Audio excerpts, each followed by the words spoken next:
Well, there are at least 5 new cases of COVID-19 here in the state. Today's cases include the first 2 cases involving residents of Lewis and Clark County. One patient is a man in his 30s. The second is a teenage boy. Lewis and Clark County Health says he's been isolated at home while he recovers. And they also say the 30-year-old man has been instructed to isolate at home until he is fully recovered as well.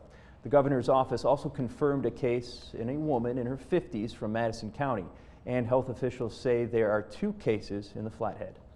Governor Steve Bullock also gave an update today on the state's efforts to prepare for COVID-19, including securing the supplies needed for testing. MTN's Jonathan Ambarian has more on the steps leaders are taking.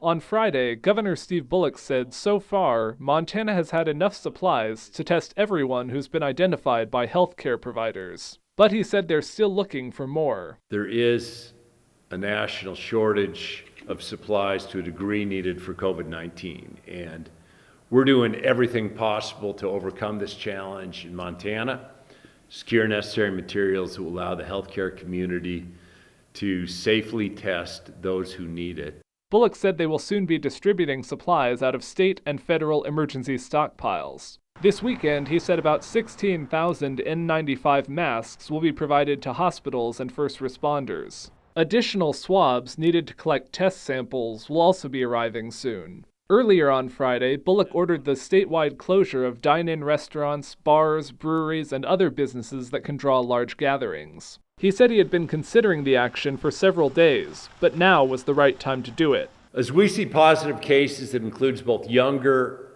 and older Montanans, and in cases urban and now rural, I know that closure and these actions are imperative to protecting our friends and neighbors.